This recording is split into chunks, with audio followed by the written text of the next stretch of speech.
रायगडच्या कानाकोपऱ्यातील प्रत्येक घडामोड, सत्याचा शोध, जनतेचा आवाज. आता बातम्या सर्वात आधी, सर्वात वेगाने आणि सर्वात विश्वासार्ह पद्धतीने.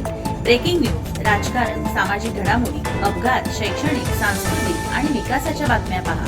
रायगडचा बुलंद आवाज न्यूज चॅनल. का सत्याची धार लेखणीची. आपल्या हक्काचे न्यूज चॅनल रायगडचा बुलंद आवाज न्यूज चॅनल. लाईक करा, शेअर करा आणि सबस्क्राईब करा. शासनाने तातडीने सुका दुष्काळ जाहीर करावा. पावसाअभावी पोलादपूर तालुक्यातील भात शेती संकटात. गोवेल येथील शेतकरी भगवान अहिरे यांची भातरोपे वाचवण्यासाठी धडपड. पाईपने पाणी देऊन पीक टिकवण्याचा प्रयत्न. रायगड जिल्ह्यातील पोलादपूर तालुक्यात यंदाच्या मान्सूनने अपेक्षित हजेरी न लावल्याने शेतकरी मोठ्या संकटात सापडला आहे. जून महिना सरत असतानाही समाधानकारक पाऊस न झाल्याने तालुक्यातील अनेक शेतकऱ्यांची भात पिके करपण्याच्या मार्गावर आली आहेत. शेतीच्या कामासाठी कर्ज काढून मोठा खर्च करून आणि पावसाच्या आशेवर पेरणी केलेल्या शेतकऱ्यांच्या आशा आता मावळू लागल्या आहेत. त्यामुळे शासनाने तातडीने परिस्थितीची दखल घेऊन सुका दुष्काळ जाहीर करावा अशी जोरदार मागणी शेतकरी वर्गातून होत आहे.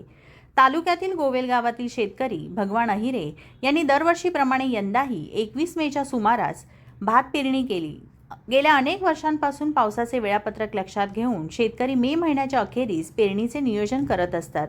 यंदाही मान्सून वेळेत दाखल होईल या विश्वासाने त्यांनी भात पेरणी पूर्ण केली. मात्र पावसाने दडी मारल्याने आणि त्यानंतर वाढलेल्या तीव्र उष्णतेमुळे भात रोपे सुकू लागली आहेत. पिकांचे नुकसान होऊ नये म्हणून भगवान अहिरे सध्या पाईपद्वारे पाणी देऊन भात रोपे जिवंत ठेवण्याचा प्रयत्न करत आहेत. परंतु शेतीचे क्षेत्र मोठे असल्याने आणि पाण्याचे स्तोत्र मर्यादित असल्याने संपूर्ण शेतीला पाणी देणे शक्य होत नाही. त्यामुळे शेतकऱ्यांची चिंता अधिक वाढली आहे.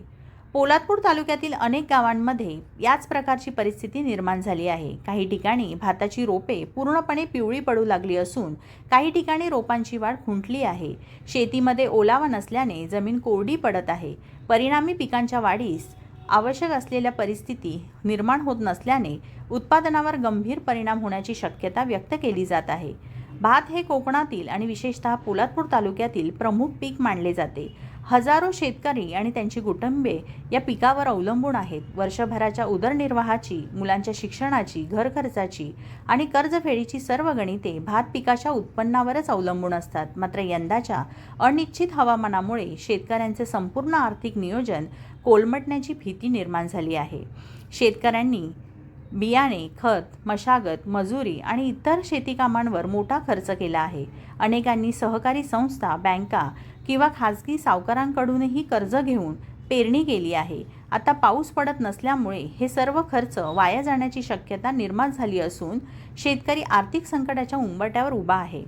दिवसभर कडक ऊन आणि उष्णतेची लाट यामुळे परिस्थिती अधिक गंभीर बनत आहे. हवामानातील बदलांचा सर्वाधिक फटका शेतकऱ्यांना बसत असून त्यांच्या कष्टावर पाणी फिरण्याची वेळ आली आहे. पावसाच्या प्रतीक्षेत दिवसेंदिवस वाढ होत असताना शेतकऱ्यांच्या मनातील चिंता देखील वाढत आहे. अनेक शेतकरी दररोज आपल्या शेतात जाऊन पिकांची पाहणी करत आहेत आणि आकाशाकडे आशेने नजर लावून बसले आहेत. यामुळे शासनाने तातडीने पंचनामे करून परिस्थितीचा सखोल आढावा घ्यावा. शेतकऱ्यांना आर्थिक मदत जाहीर करावी. पीक विम्याचा लाभ त्वरित मिळावा. तसेच आवश्यक असल्यास पोलादपूर तालुक्यासह प्रभावित भागात सुका दुष्काळ जाहीर करून विशेष मदत पॅकेज द्यावे अशी मागणी शेतकरी वर्गातून होत आहे. सध्या बळीराजाच्या नजरा आभाळाकडे लागल्या असून येत्या काही दिवसांत समाधानकारक पाऊस न झाल्यास भात शेतीचे मोठ्या प्रमाणात नुकसान होण्याची भीती व्यक्त केली जात आहे. शेतकऱ्यांच्या कष्टाला न्याय मिळावा आणि त्यांच्या संकटात शासनाने मदतीचा हात द्यावा अशी अपेक्षा व्यक्त केली जात आहे.